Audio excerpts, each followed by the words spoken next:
Bem, pessoal, vamos de BTC no fim de tarde dessa terça-feira, 29 de agosto. Agora na Espanha, 22 horas e 42 minutos. No Brasil, 17h42 da tarde. Gente, olha o que a BTC fez no 4 horas. Acabou fazendo explodir a nossa cunha triangularizada de forma ascendente. A gente visitou esse patamar de extrema sobrevenda ali em 28.142. Só que agora, olhando no gráfico de 6 horas, a gente travou exatamente na VWAP mensal. Agora, o que isso significa? A VWAP mensal é uma outra instituição da análise técnica e ela exerce uma brutal força gravitacional. É possível que a gente fique aqui tentando transpassar a VWAP mensal por mais um ou dois candles nos 6 horas, talvez formando até uma subfigura triangular, para depois explodir numa pernada que vai redundar no estresse da upper aqui da banda de VWAP mensal. No diário, a movimentação estava muito previsível. A BTC, deixa eu botar aqui a BTC no diário, estava no Shiba Token. A BTC no diário já estava desenhando o 13º candle para fora, para baixo da lower aqui no canal de Keltner. Eu reportei aqui no canal que era uma movimentação absurdamente incomum. Vocês podem pegar 500 candles no diário para trás, vocês dificilmente vão encontrar 13 candles com corpos reais e pavio com tudo para cima do canal de Keltner, que são essas 3 linhas azuis aqui, ou para baixo do canal de Keltner. Foi o que aconteceu. Eu estava reportando essa movimentação absurdamente incomum da BTC, mas mesmo assim teve gente se desfazendo das suas altcoins, seguindo alguns cavaleiros do apocalipse que não entende como funciona a movimentação espasmódica da BTC. E foi o que aconteceu. A BTC, num espasmo explosivo, chegou a bater na máxima 28.142. Gente, a análise técnica plotada para o mundo cripto deve ser objeto de estudo com aquele grão de sal, com granossales. Não adianta plotar a análise técnica tradicional do mercado financeiro tradicional, que tem circuit break, que tem hora para fechar o pregão, que tem hora para abrir o pregão, que tem limite de alavancagem. Aqui no mundo cripto tem plataforma de futuros permitindo alavancagem vezes 120 vezes. Ou seja, aqui a gente almoça o caos e janta selvageria pura. Só quem está no mundo cripto há pelo menos 2 ciclos consegue entender como essa encrencarada funciona. No semanal ficou bonito, a BTC agora engolfou forte, a gente está travado aqui no patamar da VWAP mensal, que está se confundindo com a MM200 aqui do semanal, que é essa linha laranjada, e com a mediana do canal de Keltner no semanal. Então por isso que eu acho que a gente deve ficar pelo menos uns 3 ou 4 candles aqui nos 6 horas, meio que tentando transpassar a VWAP mensal, mas vai acontecer. Por que a gente vai transpassar? Olha o gráfico de Renko, como ficou bonito. O gráfico de Renko é um gráfico atemporal que não se mexe com o transcurso do tempo, mas sim com a variação do preço. Então o Renko ele goza de uma inércia movimentacional muito mais brutal. Agora que a gente startou esse box de $1.000 aqui ascendente, na minha leitura o Renko está pontificando que a BTC vai estressar a aresta superior dessa canaleta virtual de alta e vai levar a BTC para um patamar ali próximo de $40.000. Vai ficar entre 36 e 40 mil. Vai buscar o suporte dessa congestão aqui, ó. Quem viver verá. Na seara fática, o que causou todo esse alvoroço no mundo cripto hoje, alvoroço positivo, foi a vitória da Grayscale contra a SEC, que havia indeferido o pedido de conversão dos ativos da Grayscale Bitcoin Trust. Porque o que aconteceu? Como a SEC, a CVM norte-americana, não aceitou registrar o pedido de ETF de BTC no mercado spot à vista, A Grayscale fez uma grande engenharia jurídica. Ela criou uma trust, a Grayscale Bitcoin Trust, e abriu o capital dessa trust. Só que a trust era uma sociedade de capital aberto de propósito específico, qual seja, só comprar BTC. É como se eles criassem uma empresa de capital aberto cujo único propósito específico era comprar BTC. Então quem se expõe a Grayscale Bitcoin Trust está comprando ações de uma companhia que só tem por objeto social comprar BTC.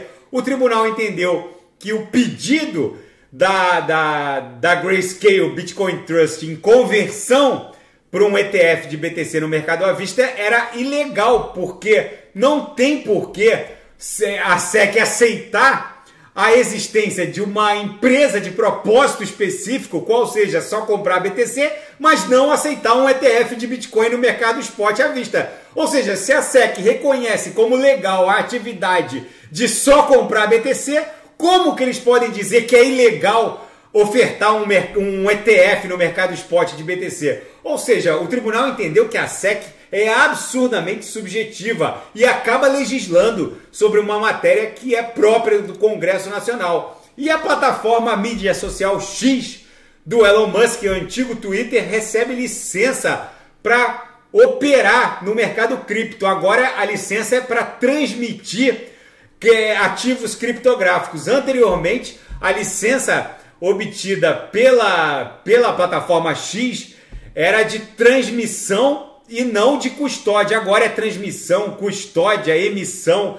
A licença financeira foi emitida pelo estado norte-americano de Rhode Island, o menor estado da Federação Norte-Americana, mas é um importante sinalizador da revolução que o Elon Musk está promovendo na plataforma X.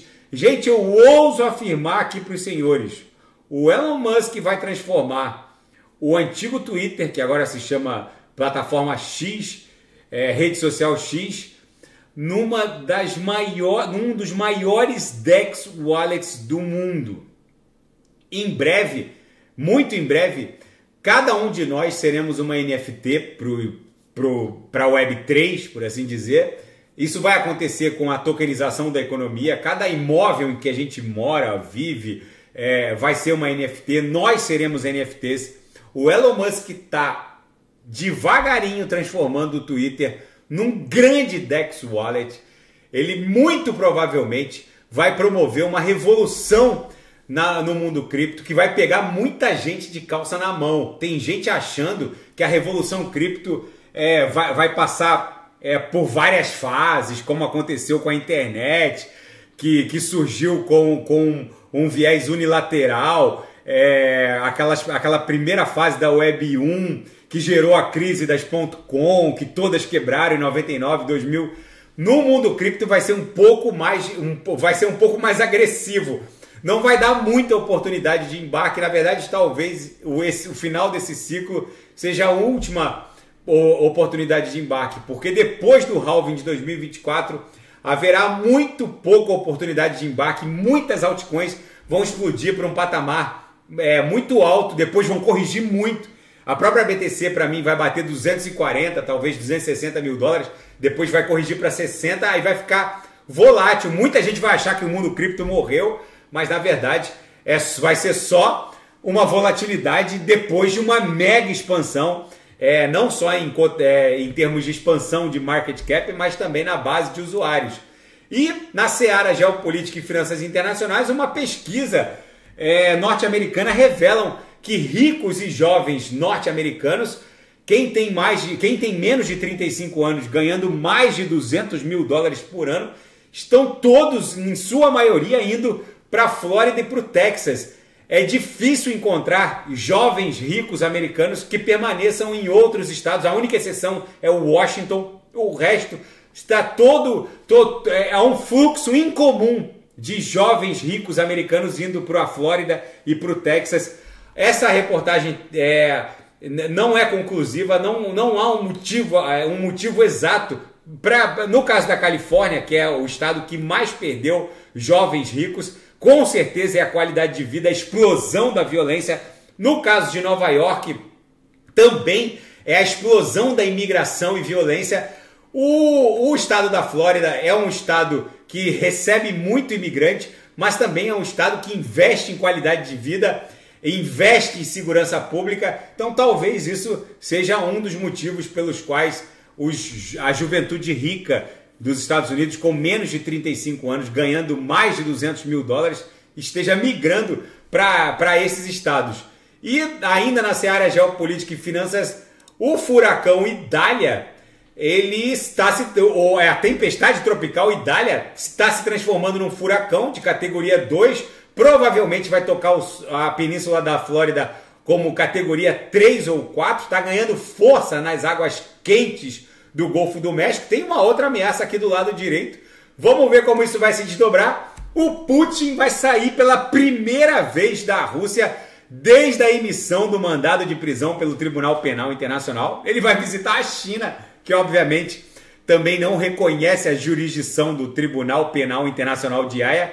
Para quem não sabe, os Estados Unidos da América também não reconhecem a jurisdição do Tribunal Penal Internacional de Haia, porque militares do alto comando do Pentágono foram processados por esse Tribunal Penal Internacional por atos praticados no Afeganistão e no Iraque, e os Estados Unidos começaram a bloquear os bens dos juízes do Tribunal Penal Internacional de Haia. Para vocês verem, às vezes, a hipocrisia norte-americana. Não é só a Rússia e a China que não reconhecem a jurisdição do Tribunal de Haia. Os Estados Unidos também não reconhecem. Mas, enfim, fica para o escrutínio geral de cada um, para não parecer que eu tenho um viés anti-americano. Não, eu só acho que o americano, ele às vezes, quando a farinha é pouca, o pirão deles vem primeiro.